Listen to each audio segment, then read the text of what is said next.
Hello dear student, नमस्कार। आज हम फर्स्ट ग्रेड के टॉपिक शुरू करेंगे। फर्स्ट ग्रेड में आपके सिलेबस के अंदर मेंटल एबिलिटी के ये 5 टॉपिक है। एनालॉजी यानी कि हिंदी में इसको सादृश्यता कहते हैं, सीरीज कंप्लीशन यानी श्रृंखला परीक्षण, और तीसरा है कोडिंग डिकोडिंग जिसको कूट लेखन कूट वाचन परीक्षण कहते हैं, चौथा है ब्लड रिलेशन रक्त संबंध, और पांचवा है लॉजिकल वेन डायग्राम। ये 5 टॉपिक ही है रीजनिंग में। रीजनिंग में पिछली बार 8 से 10 टॉपिक होते थे, वो अब हटा के जीके का सिलेबस बढ़ा दिया है। तो रीजनिंग के ये 5 टॉपिक है। इन 5 में से 3 क्वेश्चन 100% आने ही आने हैं। ठीक है, तो ये 5 टॉपिक हम कंप्लीटली यहाँ यूट्यूब पे पढ़ेंगे। तो आज हम पहले टॉपिक की शुरुआत करते हैं, एनालॉजी यानी कि सादृश्यता। ये क्या होता है एनालॉजी यानी सादृश्यता? देखिए, एनालॉजी टेस्ट क्या होता है? सादृश्यता, सा मतलब समान, दृश्यता मतलब दिखने वाला। सा मतलब समान और दृश्यता मतलब दिखने वाला। मतलब सादृश्यता का अर्थ क्या होता है? समानता, समान दिखने वाला। आपको क्या करेंगे, 4 अलग अलग शब्द दे देंगे, ऐसे 1 2 3 4। अब देखो, या तो 1 और 2 में जो संबंध होगा, 2 और 1 में जो संबंध होगा, वही संबंध 3 या 4 या 3 में होगा। ठीक है ना, 2 प्रकार से हो सकता है। या तो एक ऐसा संबंध होगा जो 1 और 2 में संबंध है, वो का वो संबंध 2 और 1 के साथ में भी है, और या फिर 3 और 4 के साथ में जो संबंध है वही संबंध 4 और 3 के साथ में। ऐसे सिंपल संबंध को बोलते हैं आधारभूत संबंध या बेसिक रिलेशन बोलते हैं। ठीक है, दूसरे प्रकार का रिलेशन क्या होता है? जो रिलेशन 1 और 3 के साथ में है या फिर 3 और 1 के साथ में है, वही संबंध 2 और 4 के साथ में या फिर 4 और 2 के साथ में। तो ऐसा रिलेशन अगर है तो इसको विकसित संबंध या डेवलप्ड रिलेशन कहते हैं। ठीक है ना, तो 2 प्रकार के ये रिलेशन होते हैं। यानी कि सादृश्यता क्या होता है? इनमें समानता ढूंढनी है, जो समानता इनमें है वो समानता इनमें हमें ढूंढनी है। इसी प्रकार अगर डेवलप्ड संबंध आ जाए तो क्या करना है? जो संबंध 1 और 3 में है वही संबंध हमें 2 और 4 में ढूंढना है, या फिर 4 और 2 में ढूंढना है। ये 2 प्रकार के संबंध होते हैं। ठीक है, इसके ऊपर हम अलग अलग टाइप से क्वेश्चन देखेंगे, क्वेश्चन पढ़ेंगे तो पता चल जाएगा हमें। जैसे पहला टाइप में, हाँ, दूसरी बात ये कि ये जो एनालॉजी है वो या तो इतनी सिंपल होगी कि सबको आ जाएगा, नहीं तो फिर किसी को नहीं आएगा। क्योंकि इसके लिए आपको बहुत सारा नॉलेज होना चाहिए।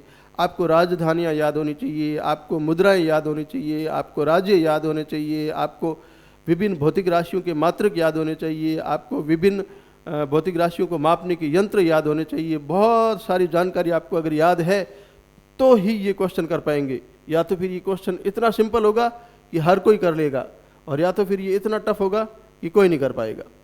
ठीक है, लेकिन इस टॉपिक को छोड़ना नहीं है, बहुत ही सिंपल है। हम थोड़ा सा भी लॉजिक लगाएंगे ना तो भी ये क्वेश्चन हो सकता है। आजकल फर्स्ट ग्रेड का लेवल इतना टफ हो गया है कि फर्स्ट पेपर लड़कों से पास ही नहीं हो रहा है। तो अगर रीजनिंग के ये 3 टॉपिक, अगर 5 टॉपिक ही है, 5 टॉपिक हम पूरे ढंग से पढ़ लेते हैं तो 3 क्वेश्चन हो जाएंगे ना, तो कम से कम 40% पार हो जाएंगे। और इस बार आपने देखा ही है, जीके के सिर्फ 40% नंबर नहीं ला पाए स्टूडेंट, इसलिए सीटें खाली रह गई है। तो ये रीजनिंग और मैथ्स, साइंस, इंग्लिश, इन सब से जिनको फोबिया है वो फोबिया दूर करना पड़ेगा और इनको पढ़ना पड़ेगा अच्छे ढंग से, तभी फर्स्ट पेपर क्लियर होगा। बच्चों की मात इसी में ही खाते हैं फर्स्ट पेपर में। सेकंड पेपर सबका अच्छा होता है, सब्जेक्ट सबको अच्छा आता है, लेकिन फर्स्ट पेपर क्लियर नहीं होता है। ठीक है, तो रीजनिंग सिंपल है, मैथ्स भी मैं पूरी यूट्यूब पे फ्री पढ़ाऊँगा, और साइंस भी पूरी यूट्यूब पे फ्री पढ़ाऊँगा, और इंग्लिश भी आपके लेवल की फर्स्ट ग्रेड की मैं यूट्यूब पे फ्री पढ़ाऊँगा। तो आराम से आप पूरे टॉपिक की पढ़ना, और इन चारों टॉपिक में अगर 20 से 25 क्वेश्चन आते हैं तो आप मिनिमम मान के चलो 85 से 95% क्वेश्चन अटेंड करेंगे, और सही क्वेश्चन अटेंड करेंगे। ठीक है ना भाई? और बहुत अच्छे ढंग से पढ़ लिए तो सारे के सारे क्वेश्चन सही कर लोगे आप। ठीक है, तो हम पढ़ते हैं। जैसे पहला टाइप में क्या है? शब्दों के संबंध होते हैं। जैसे ये पहला प्रश्न क्या है? कीनिया का संबंध जो नैरोबी के, देखो ये बीच में 4 डॉट है, इधर 2 डॉट है, इसका मतलब ये दोनों अलग है और इधर दोनों अलग है। ठीक है ना, मैं क्वेश्चन मार्क लगा देता हूँ कि जैसे अगर कीनिया के साथ जो संबंध नैरोबी का है वो जापान का संबंध किससे है? जैसे ऑस्ट्रेलिया और पाकिस्तान है, जैसे पहले और अब इसमें देखो ये विकसित संबंध है। दूसरे और चौथे का संबंध है पाकिस्तान का जो इस्लामाबाद के संबंध है वो ऑस्ट्रेलिया का किसके साथ में है संबंध, ठीक है ना। तो देखो प्रश्न हम पढ़ते हैं, जो संबंध कीनिया का नैरोबी के साथ में है वो जापान का संबंध किससे होगा? इसका मतलब हमें पता होना चाहिए कि कीनिया की राजधानी है नैरोबी। कीनिया की क्या है? राजधानी है नैरोबी। तो जापान की राजधानी क्या होगी भाई? जापान की राजधानी क्या है? टोक्यो। जापान की राजधानी क्या है? टोक्यो। तो उत्तर सी सही हो जाएगा, ठीक है भाई। उसी तरह ऑस्ट्रेलिया और पाकिस्तान ये अलग अलग देश दे रखे हैं। ऑस्ट्रेलिया की राजधानी इधर दे रखी है, ऑस्ट्रेलिया की राजधानी पाकिस्तान की राजधानी इधर दे रखी है। यानी 2 और 4 के साथ में जो संबंध है वो 1 और 3 के साथ में होना चाहिए। तो पाकिस्तान की राजधानी इस्लामाबाद दे रखी है, तो ऑस्ट्रेलिया की राजधानी क्या होगी? ऑस्ट्रेलिया की राजधानी क्या है भाई? ऑस्ट्रेलिया की राजधानी 90% लोगों को पता नहीं है। सब ऑस्ट्रेलिया की मैच देखते हैं, सब सिडनी करके आएंगे। ऑस्ट्रेलिया की राजधानी सिडनी नहीं है, ऑस्ट्रेलिया की राजधानी कैनबरा है। ऑस्ट्रेलिया की राजधानी क्या है? कैनबरा है। तो उत्तर क्या हो जाएगा? ऑस्ट्रेलिया की राजधानी कैनबरा और पाकिस्तान की राजधानी इस्लामाबाद, ठीक। अब देखो ये प्रश्न, ईरान और जापान ये 2 देश है। तो ईरान का संबंध जो रियाल से है वो जापान का किससे होगा? ईरान का जो संबंध रियाल से है वो जापान का किससे होगा? तो हमें पता होना चाहिए, हमें ये याद होना चाहिए। इसलिए मैं कह रहा हूँ ये टॉपिक टफ है। टफ इसलिए है कि हमें जानकारी होनी चाहिए कि ईरान और रियाल के साथ में क्या संबंध है।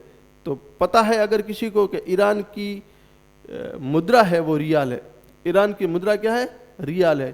तो जापान की मुद्रा क्या है भी? जापान की मुद्रा डॉलर है नहीं, पैसे है नहीं, युआन चाइना की मुद्रा है, तो येन। जापान की मुद्रा क्या है? येन। उत्तर हो जाएगा येन। अब गुजरात का संबंध जो गांधीनगर में है, गुजरात का संबंध गांधीनगर, तो इधर गंगटोक का संबंध पूछा है। इधर क्या पूछा? गंगटोक का संबंध पूछा है। यानी गांधीनगर किसकी राजधानी है? गुजरात की, ठीक है। गांधीनगर किसकी राजधानी है? गुजरात की। तो गंगटोक किसकी राजधानी होगी?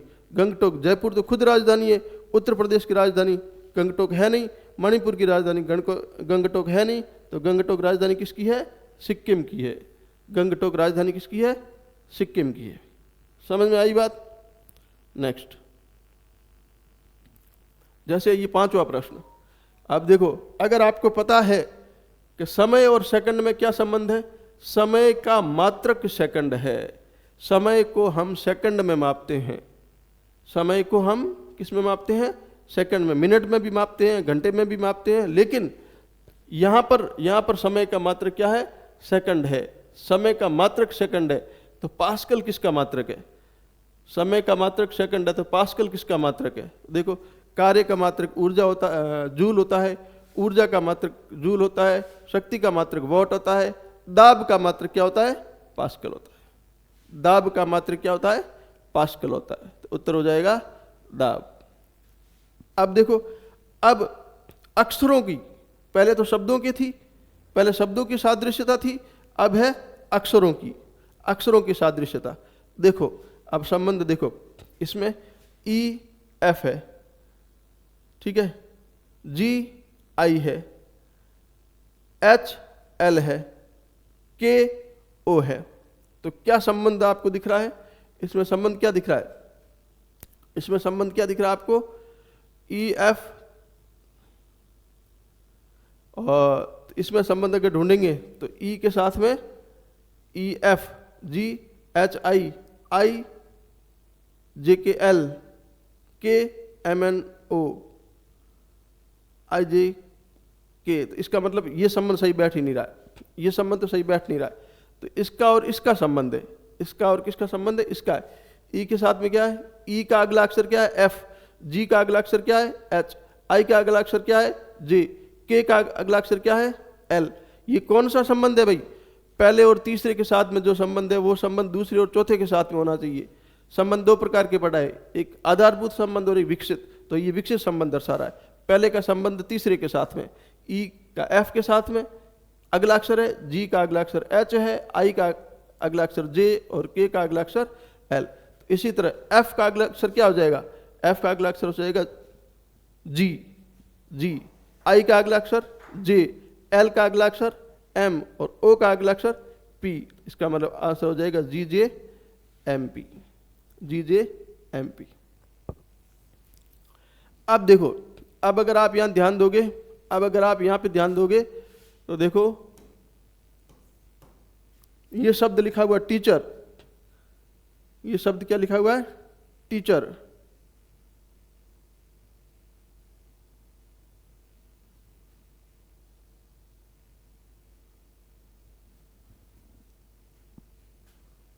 ये प्रश्न में कुछ गड़बड़ी है क्या, एक मिनट, ये प्रश्न, दूसरा प्रश्न मैं देखता हूं, इस प्रश्न में कुछ गड़बड़ लग रहा है मुझे।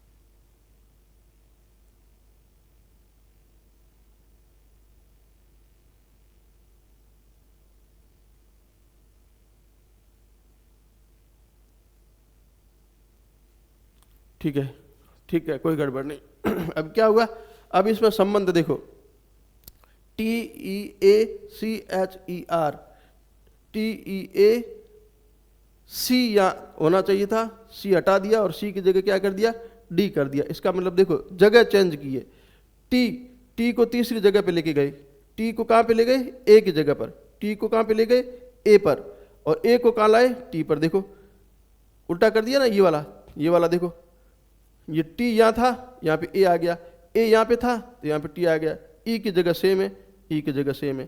इसका मतलब इन्होंने क्या किया है, देखो इसका मतलब इन्होंने क्या किया, T E A C H E are, ए को कहाँ लाए, टी की जगह, टी को कहाँ लाए, ए की जगह, ई वहीं का वहीं पड़ा है। ठीक है, यानी कि ये इसको इधर इधर फेंक दिया इधर, और ई को वहीं का वहीं रखा।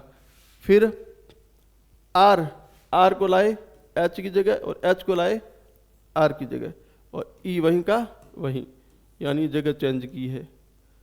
और सी को एक बढ़ा दिया है, बीच में ये डी है ना, ये सी था यहाँ बीच में, प्लस एक करके डी किया है। तो इधर भी हम क्या करेंगे, जगह चेंज करेंगे, जगह चेंज करो, E L E M E N T, जगह चेंज करो, इस ई को इधर लाओ इधर, इस ई को इधर लाओ इधर, एल तो वैसा का वैसा, इसको चेंज करो, ई को इधर लाओ, टी को इधर लाओ, एन तो वैसा का वैसा, और एम में एक जोड़ना है, एम में एक जोड़ेंगे तो क्या आएगा, एन आएगा। तो ई एल ई, उत्तर में देखो E L E N T N E, E देखो E L E N T N E, इसका मतलब डी ऑप्शन सही है, डी ऑप्शन सही है। क्या किया इन्होंने, इसकी जगह चेंज की, इसकी जगह चेंज की, इसको वहीं रहने दिया, इसकी जगह चेंज की, इसकी जगह चेंज की, और इसको एक बढ़ा दिया, एम को एक बढ़ा दिया, और ये एन वहाँ का वहाँ। यानी कि जो ऑपरेशन इसके साथ में हुआ है वही ऑपरेशन इधर करना है, जो ऑपरेशन पहले में हुआ वही ऑपरेशन दूसरे में करना है, तो उत्तर हो जाएगा। वापस समझ लो अगर किसी को कन्फ्यूजन हुआ तो।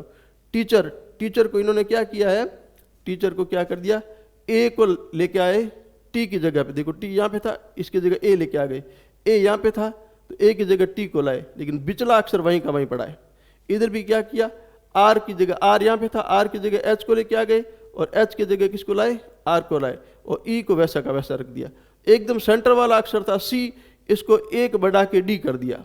तो ऐसा का ऐसा ऑपरेशन इसके साथ में कर दो, ऐसा का ऐसा ऑपरेशन इसके साथ में कर दो, करो करो। देखो ई एल ई, यानी इस ई को इधर लेके आ जाओ, इस ई को इधर लेके आ जाओ, एल वहीं का वहीं, इस ई को टी की जगह ले लो और इस टी को ई की जगह ले लो, एन वहीं का वहीं।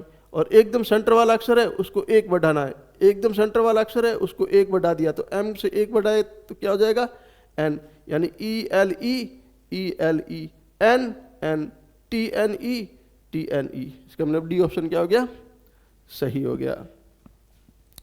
अब ये तीसरा क्वेश्चन क्या है, ADBC EHFG ILJK।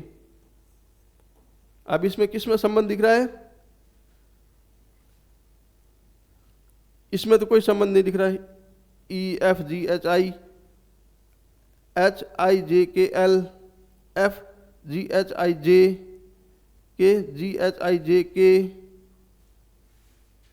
ये भी सही है, चार चार बढ़ रहे हैं, क्या कर रहे हैं, चार। इधर भी देखो ABCDE DEFGH BCDEF CDEFG, यानी चार चार बढ़ रहे हैं। देखो ए में क्या हो रहा है, ए को 4 बढ़ाओ BCDE ये आ गया, डी को 4 बढ़ाओ EFGH, बी को 4 बढ़ाओ CDEF और सी को 4 बढ़ाओ DEFG, यानी +4 हो रहा है। प्लस क्या हो रहा है, 4 हो रहा है। तो इधर भी +4 करो, आई में +4 करो, JKLM M तीनों में है, तीनों ऑप्शन में M है, ठीक है। फिर L में 4 बढ़ाओ LMNOP P, M के बाद में P, M के बाद में P इसमें है, P इसमें है, इसका मतलब ये दोनों तो ऑप्शन हो नहीं सकते, ये दोनों ऑप्शन हो नहीं सकते, M और P ये होगा। फिर इसमें N है और इसमें O है, तो देखो J को 4 बढ़ाओ KLMN, तो ये रहा KLMN, N यही पड़ा, इसका मतलब ये ऑप्शन नहीं है। तो ऑप्शन कौन सा सही है, बी ऑप्शन सही है। चौथा भी चेक कर दो, K है LMNO वो पढ़ा, इसका मतलब बी ऑप्शन सही है। ठीक है भाई, समझ में आया, कोई दिक्कत नहीं। अब ये टॉपिक पूरा नहीं हुआ है, इस टॉपिक को पूरा हम नेक्स्ट क्लास में करेंगे। थोड़े 2-4 टाइप इसके बचे हैं, वो हम नेक्स्ट क्लास में करेंगे। ठीक है भाई, पढ़ते रहो, मस्त रहो, थैंक यू।